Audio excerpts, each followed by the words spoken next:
So my wife looks at me this morning in what I'm wearing, and I say, honey, function is fashion. Just remember that, man. All right. We're going to be looking at the differences between men and women this morning, and that's just a huge blessing. And I wanted to just say something about Alan. Every anniversary of the church that we celebrate, like the 5th or the 10th, however that comes up, if we feel like celebrating what the Lord's done, a lot of times I'll bring up a list of the least likely to have made it. And literally, if I do a list right now, and I see where Alan's at now in leadership, 5 years ago, I would have put him on that list and said the least likely to be in leadership, right? And it's amazing, and it's been a blessing watching him grow. And so when their testimony started, I had to leave the room. Too much trauma. No, just kidding. I went through it with them, those last few years, and then just got to hear all the stories and just how amazing it was. See, when I'm cheap, so I go to Mexico to get my teeth done. And there's great dentists in Mexico, by the way. Anyway, so I go to Mexico, and so you know who goes with me is Alan, right? And he speaks Spanish. His first language is Italian, second language English, third language Spanish. And so he goes down there. He's my bodyguard and everything's awesome. And I hear stories. I ask him one question. I got 45 minutes of entertainment with one answer. So awesome couple to get to know. Anyways, we're going to be looking at this session just the differences and the real differences. So the name of this particular session is called Embracing the Differences. Now, in that handout, there's a lot of words on it. It's 4 pages. And so there's the communication guidelines. We'll talk about that in our next session. We looked at getting into the Bible as a couple and gave you the suggestions on praying together without blowing it up, basically, and learning how to pray together. And that's in there. But then there's a bunch of principles. And I love to live my life by principles. You get to know the Word of God, and it's almost like a systematic concentration of a principle that you see throughout the Scriptures, right? And in my life, with my personality and my particular marriage, I live by principles as well. And what that is, it's just something that I can quickly grab, right? And again, this is something I share with the church sometimes, but I had to learn that it's better to be kind than funny, right? But isn't kindness one of the virtues? That's in our last session today. It's just mentioned. It's not talked about too much, but it's such an unsung virtue, right? So for me, because I have such a smart mouth and I talk for a living and I talk more than the average guy, I got to watch my mouth. And so that's a principle that I live by. And the scripture says, let not any unwholesome talk. And I realize that sometimes I hold my anger and my frustration. I hold it in, but it comes out through my humor. And it can be very biting, right? And so there's a lot of principles in there for you guys just to look at and discuss. Some you'll accept, some won't make any sense to you whatsoever, but there's a bunch of them in there. Some are for the men, some are for the women, and some are for you as a couple. So the idea in marriage is to thrive, don't merely survive, one of those principles. Good enough is not good enough. It can always be better, and it can be. And Glenda Jeffries shared a couple of years ago at one of our couples events, and she said this, and it was really beautiful. Old love is good love. And for you that are older, or as you get older in your marriage, you're going to be able to encourage those younger couples with all their feistiness and their fight left in them. Marriage eventually, hopefully, beats that fight out of you. and you realize that to fight is a waste of time. We're going to get over it, so why go backwards before we go forwards? Let's just stop and deal with the issue and then move forward, right? But the idea is thrive, don't merely survive. And that's why we're here. We don't want your marriage to just survive. We want it to last, and we want you to experience old, good love. So marriage is worth it. But anything that is worth it is worth working for, isn't it? You work for certain things that you have a passion for. And understand this, any relationship is dynamic. What do I mean? It's always changing. It's either getting better or worse. And you're going to have good days or bad days, but the trajectory needs to be up. It needs to be in the upward direction. And so don't get lazy. Don't just settle. If you settle in marriage, it's dying. And you've got to pursue marriage purposefully. Now, there are quite a few wrong expectations in marriage. One of them is marriage alone cannot make you happy. And a lot of people say, well, I'm going to be happy now. But the problem is, wherever you go, there you are. And the happiness is in you. And the happiness needs to be in the Lord first. And then marriage can actually make you happy at times. But it's not the thing that you're trying to force to make you happy. Because in and of itself, it can't make you happy. It can bring spots of happiness. But with the Lord, it can bring a general over well-being and blessing. And you're not trying to force that other person to bring you joy. It's a heavy burden. Also, understand this, marriage does not complete you. And a lot of people think, well, if you're married, you're completed. If you're single, there's something wrong with you. And that's not true. And in our church, quite a few years ago, I went to a conference, and a man, he was talking about, homosexuality and ministering to those that have same-sex desires. And he had same-sex desires. But he went to prison as a drug dealer, very successful drug dealer, went to federal prison. And in there, he got saved. But when he came out, he realized he had AIDS. So it doesn't even matter to him that change his identity or not. He goes, don't identify me with my sexuality. Identify me as a child of God. And he said, I am single for the rest of my days. And he said this, I love God, and I'm a child of God, and that's who I am. He says, but I go and I teach at a lot of churches as a conservative believer. And that's his past testimony. He's absolutely radically saved. And he says, you need to understand this, that half of the adults in the church are single. Stop always ministering to the families like single people are second-class citizens. They're not, right? And so it doesn't complete you, and you guys probably figured that out as well. Aha, I've arrived.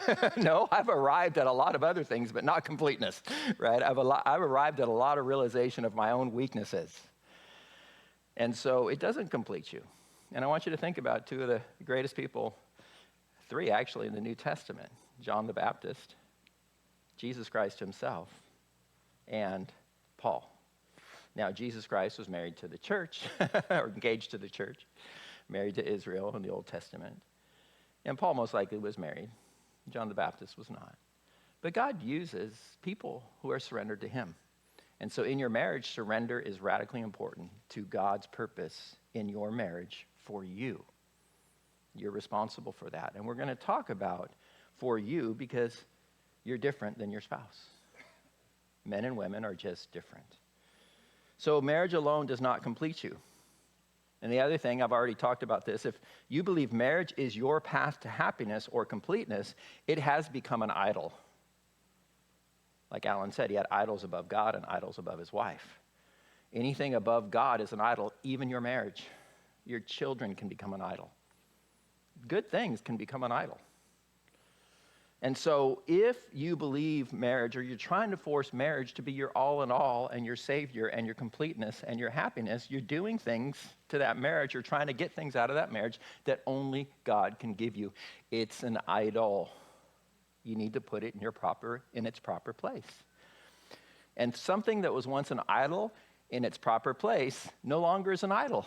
Now it's a tool. And what happens when you make your marriage an idol? You're going to try to force it to fulfill you. And when it does not, you will eventually destroy it. And I talk to people about this all the time. And what I say is, you will become a black hole because your marriage can't satisfy you. Your marriage can't complete you completely. Now, there's satisfaction in marriage if the Lord is at top. But if you're trying to make that marriage complete you, if you're trying to make that marriage make you happy, you're going to try to force that other person to make you happy continually, and you become a black hole because it never is satisfied. Everything is just sucked in there. So if the woman is the black hole, husband buys her some roses, but that's not enough. Where's the card? See what I'm saying? It just never is enough. And I've told women, if you were married to Jesus Christ himself, who never sins, you would still never be satisfied because it's never enough. if it is in the wrong place in your priority structure. And so the biggest problem in marriage, in a general sense, is discontentment. My wife won't sleep with me. She's always angry with me. You know, he's this, she's this, she's this. And the whine at that point is my expectations are not being met. What's the problem? Your expectations, right? You should expect the Lord to be your fulfillment, the Lord to be your peace, the Lord to be your whole. And then you can work on the marriage without discontentment. In 1 Timothy 6:6, Paul tells Timothy, now godliness with contentment is great gain. And Timothy is a pastor, and he's giving them this key to tell people, godliness with contentment is great gain. The topic or the context is possessions at that point in time. But listen, that principle can be applied to so many things. And I would say, specifically for this purpose, think about that in the context of marriage. Godliness in your marriage with contentment. God, I don't deserve a wife, but you gave me her. So there's two ways to say that statement. I don't deserve this. I don't deserve this. See what the difference is? One's a blessing, and one just shows radical discontentment. So marriage in coordination with God's plan for your life, the Word and the Spirit in your life, can be and will be fulfilling as a result of your obedience. And it's kind of like a relationship with God. It's awesome, but it can always get better. I'm satisfied and hungry at the same time for more. So, understanding and embracing the differences. Genesis 1:27, God created man in his own image. In the image of God, he created him. Male and female, he created them. So man is considered what? Male and female. No second-class citizens here. You are both image bearers of God. And God made two of us to contain some images of him because one of us wouldn't do. We'd have a lot of self-bickering if that were true. Just kidding. It's like the both halves of us battling. But the idea is the exclusion of male and female, right?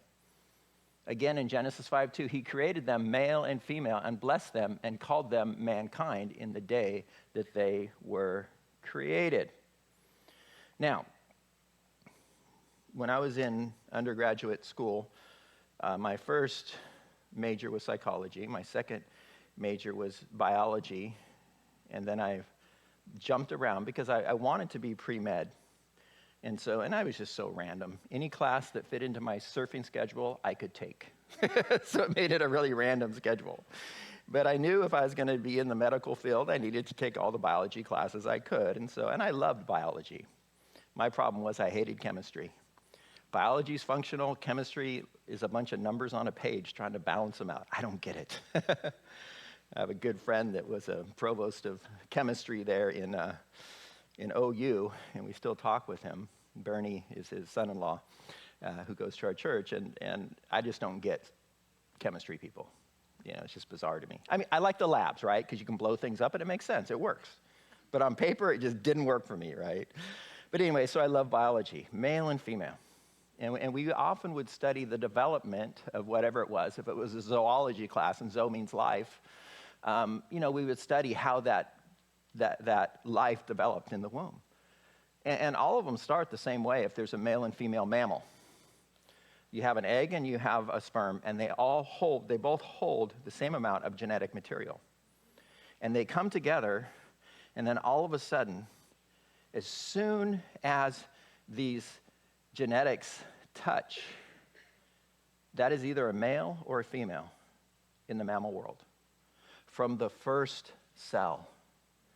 And then what happens? Cells start to divide.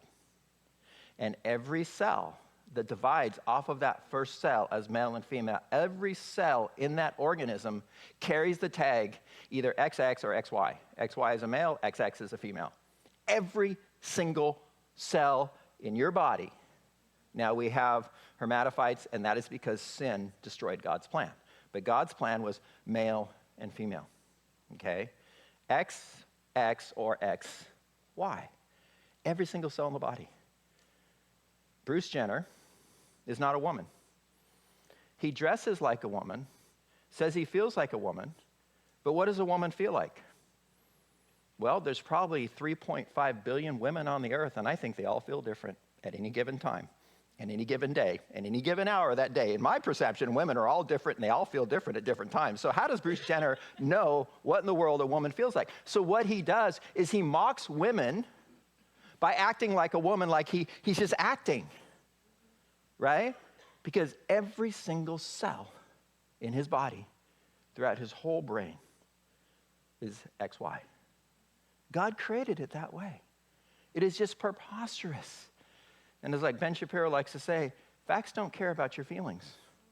But what is today's culture? My feelings don't care about any facts whatsoever, right? Well, here's the problem. Facts don't get you to feelings don't get you to the moon. Feelings don't get you to heaven either, right? It's a determination to believe in God and trust in his provision, which gets you into heaven, not a feeling. And so, male and female. And as they fold over, they start folding over. These cells multiply to a time where they're kind of developed like this, and then the middle part of that folds over, and that's creating the spinal cord. And then the spinal cord elongates. And then one end of it starts to fold over. What is that? That's the brain. And then out of this, because the brain has now already had fully formed DNA, messenger DNA, rDNA, multiplication DNA, all these different DNAs in all these little cells, and they're multiplying themselves and giving the blueprint for how this thing develops. And again, every cell that is developing is either XX or XY. Every single cell. Now understand, a little toddler boy has 4 times or more testosterone than a little girl because of the XY. And either between 11 and 20, some even say 40 times more testosterone after puberty. Testosterone, women think testosterone ruins everything in a man. Men think everything, testosterone protects them from being like a woman, right? Because we have these differences. We look at each other and we don't understand each other. But the difference is testosterone. It is all different. And here's the truth. Because I'm XX in every cell in my body, I am more related to LJ than I am related to a blonde-haired, blue-eyed woman from Northern Europe. It's just true. We're men. We get each other. We're men. We're XY. We're XY. We're not XX. Because every single cell matches up. And it is different from the very first time that cell forms, that it joins together.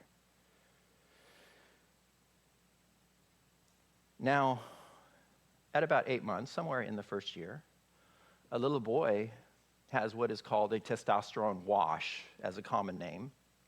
There are scientific names for it. And it runs through the brain, and what it actually does, it affects the brain and actually changes the way the brain is going to work for the rest of his life. And you can't reverse it. Now, what it does is it takes a corpus callosum in the head, which is your brain is made up of 2 hemispheres, right and left brain, right brain, all that stuff. Now, what is over here affects my left side. What is over here affects my right side as far as motor skills. But there's a nerve bundle so the 2 sides of the brain can coordinate. And it's called the corpus callosum. And in women, the corpus callosum is larger than in men. And this has a lot of effects as well in the way that women think and the way that men think. It is physically different, guys. As much as a man can look at a woman and thinks, man, she's different than me, whoa. And a woman can look at a man and go, oh, he's different than me, he's strong, like he's got muscles everywhere. Whoa. There's more difference in the head than there is in any other bodily anatomy. It is the way we act, react, think, move, perceive God, read things, interpret things, solve things. It's all in the head. And the brain is affected at 8 months old. And so it restricts the corpus callosum development in a young man or in an infant. And so here's the thing. Women think men have brain damage. And men think God downloaded the fix 2.0, you know, and protected me from thinking like a woman, right? And so this is the way we think. We don't get each other. And so here's some examples of how it is. And this is showing how it kind of connects around the brain, these nerve bundles, and how different thoughts and different things that are stored in the brain go back and forth, right? Here's a female, just an example of a female one, and here's an example of a male one. It's smaller. But don't get the idea that it's just a tube. It's actually, think of a Pringles chip. That's more like what it is. And so it's a sheath, but the sheath is a lot larger in women than in men. And so there you see the Pringles chip right there. And so what you have, University of Pittsburgh, a private university, shiki, they studied the way a man's brain path and thoughts electronically worked. And so the blue is the man. He's not so much horizontally side to side, is he? He's front of the head, back of the head, front of the head, back of the head, front of the head, back of the head. This is the woman. What is she doing? Spaghetti, right? Back and forth and all over the place. And you ever think, like, what are you thinking? You know, nothing. And women are like, liar! You're thinking something. Really? Nothing? Is that bad? Like, I don't know. Like, I'm a guy. I don't have to think about anything. And women think about a whole lot of things, right? And if you look at sitcoms, it's just so funny because we've noticed this. And sitcoms are funny, and parody is funny because it holds a little truth. And so in things like this, you see things like I Love Lucy. And her brain is just going, and Ricky's just looking at her like, what you doing, woman? You know, like and she thinks he's dumb because he doesn't think about everything all at once. And he thinks she thinks he's dumb, and he thinks she's crazy. Right? Why are you worried about that? Well, she's worried about that because whatever happened over here connected over here to a thought over here, and all of a sudden it just starts going. And all these thoughts are connecting together. And the man is immediately trying to solve the problem, you know, and compartmentalizes. Doesn't go all over the place, right? But this is science. This is a secular university. They would love to prove this not true. You guys realize that? They would love to prove that the male and the female brain are exactly right. Well, they'd love to prove that the female brain is better for whatever reason. And there's twice as many doctorates and PhDs graduating this year, female than male. We have shoved men down so hard. Why? Because God calls them the leader and God identifies as our father. The world hates maleness. Just recognize that. Wives, don't shove your husbands down. That's what the world wants you to do, right? So, it's very, very different in the way that we think. So, male brain. I don't know if I can read this. It says, male brain is not good at multitasking the way that a female brain is. Now, we can multitask a little bit. Some men are better. It's all a spectrum.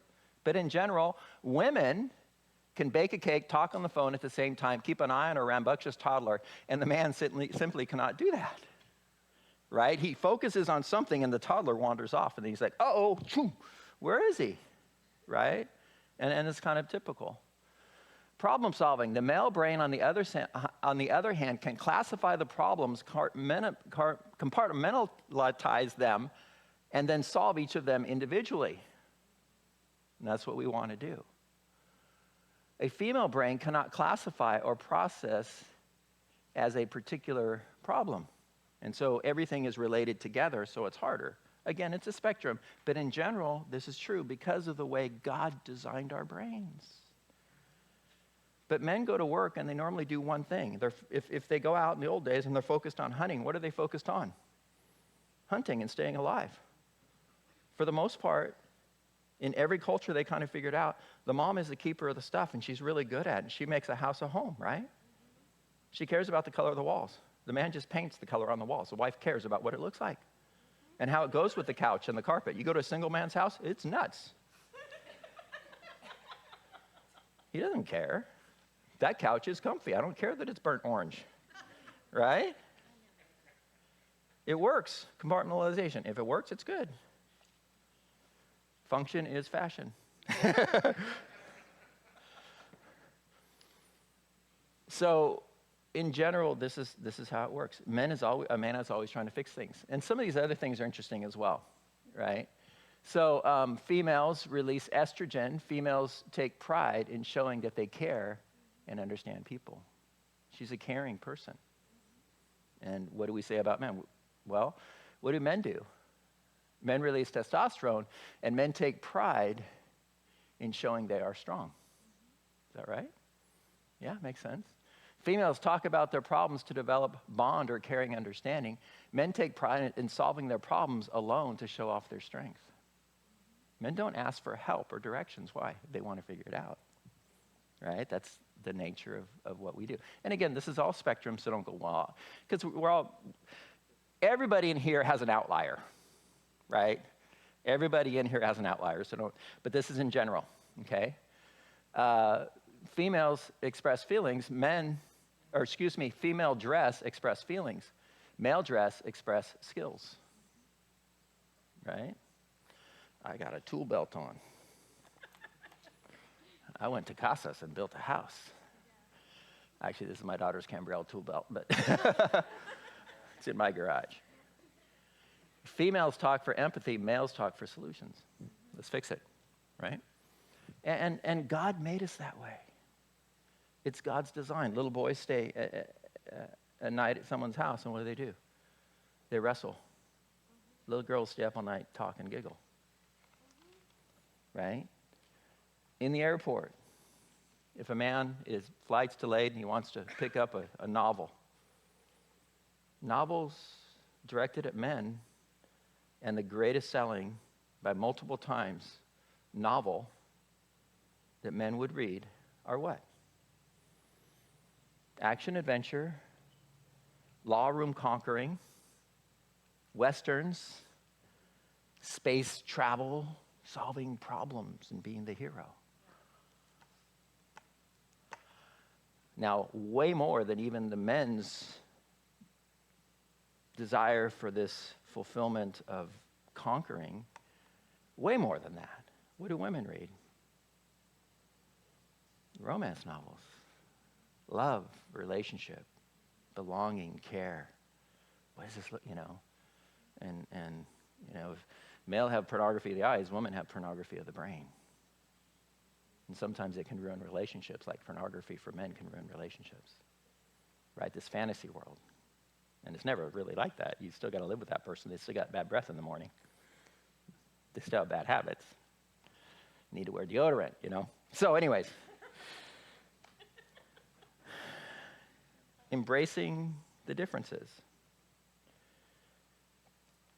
Male and female. Women, their brains are different, not their noses. Their brains are different. They can smell more different things. Now, men can focus on smelling and be really good at smelling. But by nature, women can discern different smells more. Are those dirty socks? Or is that hamburger grilling? It's like men are like, I think it's dirty socks. The wife knows immediately.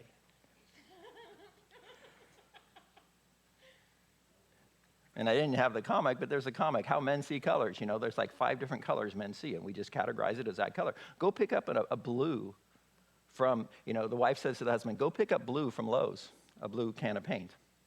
The man's going to go in there and just have a panic attack. I thought blue was just blue, right?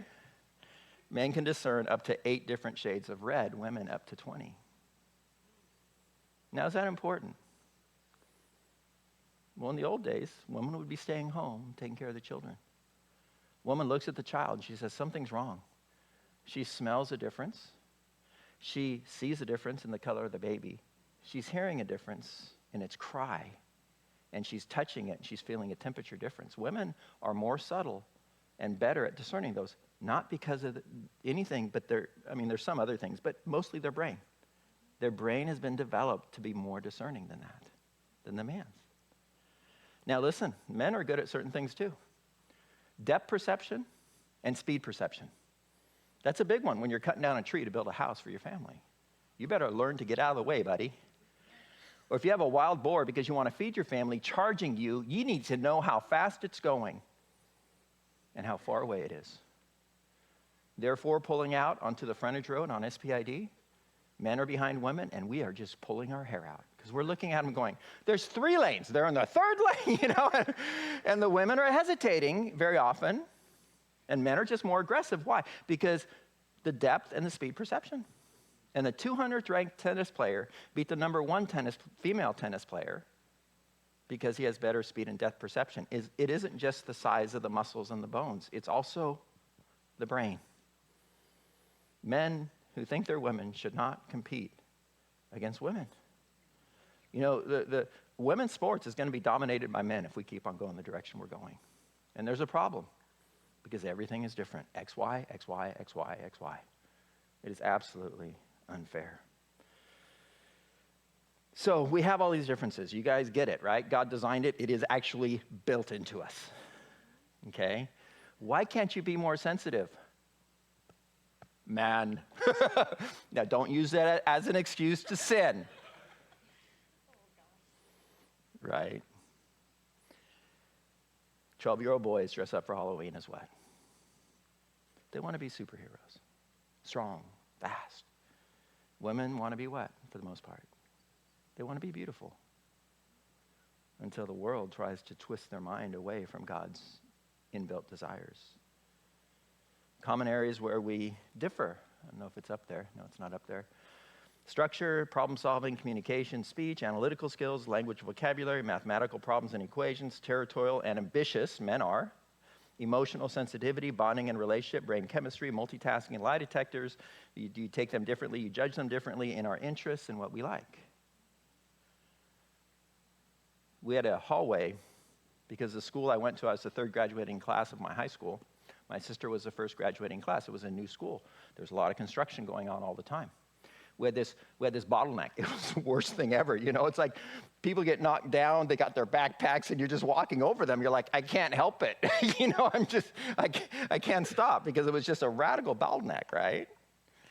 And here's the thing, fights would break out in that hallway, not between girls. Girls bump into each other, they become best friends. Guys bump into each other, and if they feel like it was on purpose, it was a problem.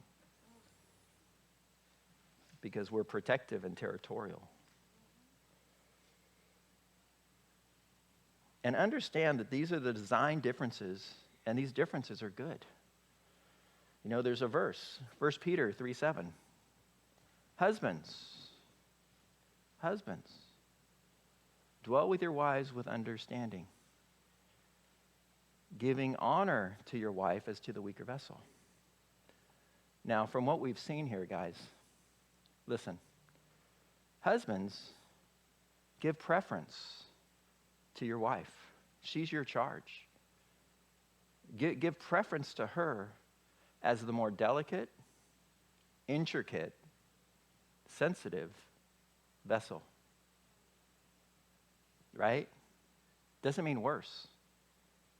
If all kids were raised by men, now single fatherhood is one of the hardest things ever, right? But if all kids were only raised by men, society wouldn't exist. They'd all be axe murderers or something. You know, because a woman looks at that child and teaches them compassion. Honey, what do you think? Rub dirt in it. What does a woman do? Oh, Band-Aid, bring out, you know, little ambulance sounds, all this, you know, all this stuff. And I've learned to be a better human being because of my wife.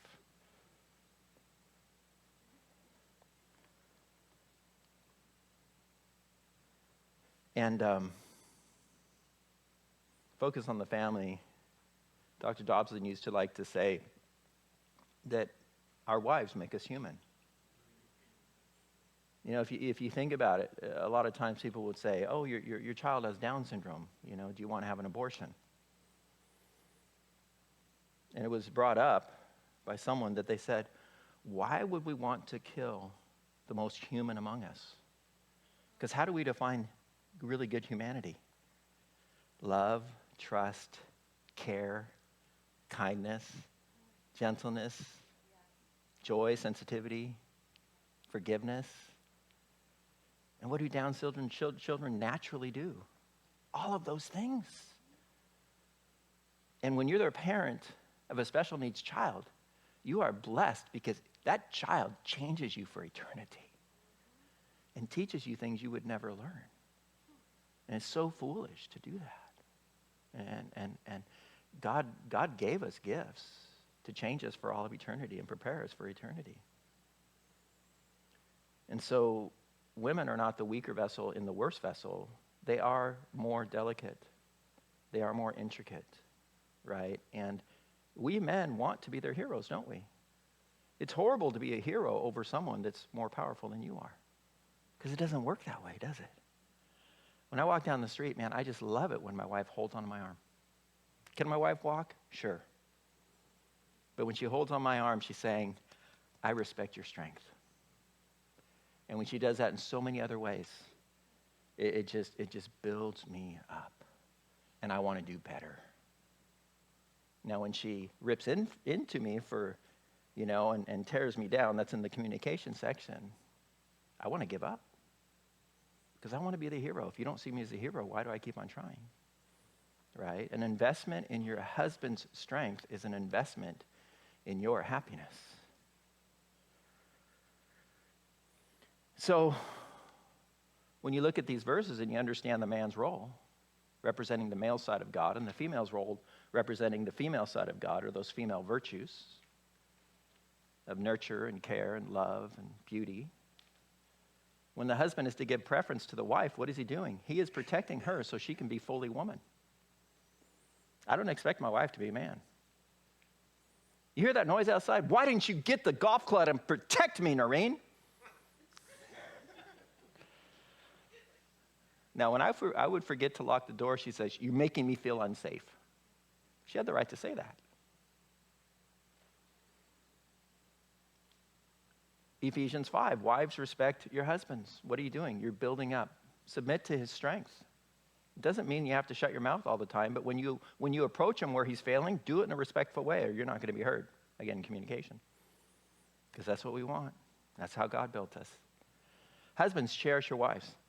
Men, don't make your wife feel insecure. What happens when you yell at your wife? She's feeling like she's something less.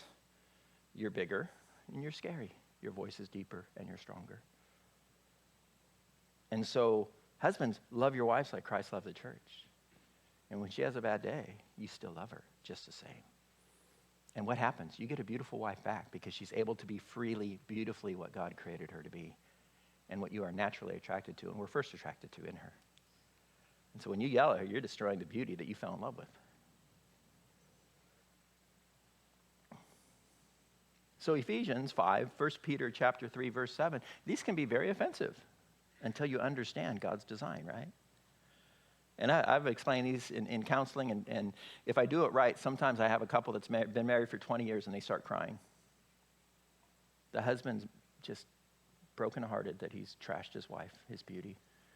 And the woman realizes, oh my gosh, I've been ripping down my strength my whole life, or my whole married life. And they'll start crying. But then I warn them, bad habits stick. So you need to practice doing it right. You need to practice doing it right, and it will take a long time.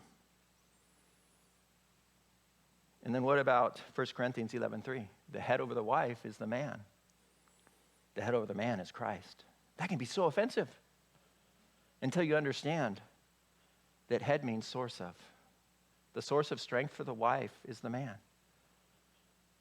And she has two coverings because she has Jesus Christ as well. So where the man fails, she can still go to God.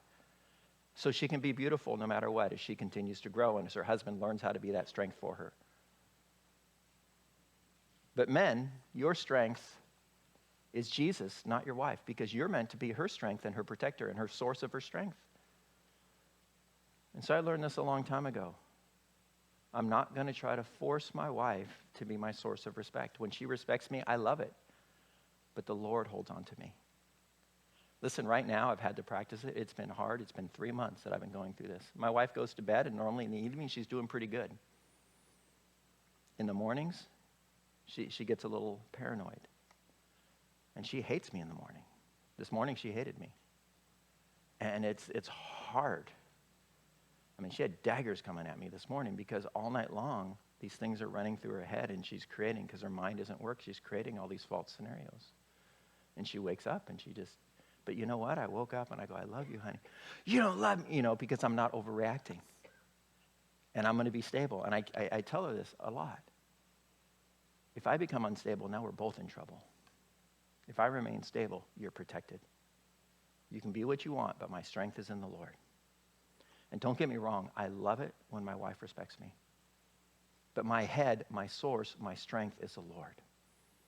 And the better I get at that, I've been practicing that specifically for about 15 years. And I finally identified it. My source of my strength needs to be the Lord. If I'm a lifeguard and I'm relying upon the strength of the person drowning to save me, what kind of lifeguard am I? What kind of hero am I?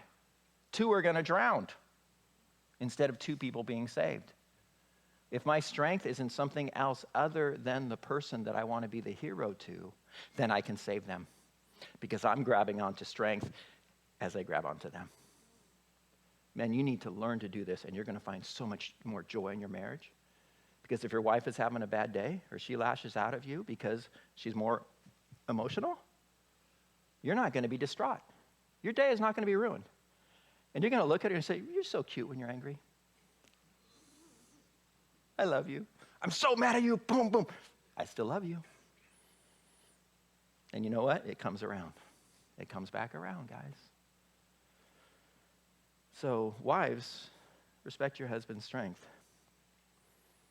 And husbands, love your wives. He built us to do it. And we can choose to be a worldly man with all those strengths and point them towards selfishness, evil, viciousness.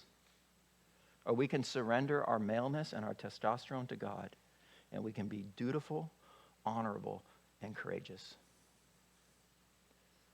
Women love their emotions, and their emotions are a lot bigger part of their decision process. And they store a lot of their memories with their emotions. It's proven that men do not as much. We do, but not as much. And so men, by God's design, women want their relationships to be the best they could. Men actually have to choose, is this relationship going to be worldly based or is this relationship going to be godly based? Am I going to be a good father or am I going to be a bad father? We actually have to make a choice. Am I going to surrender all my strengths to the world and to selfishness and to the flesh, or to God?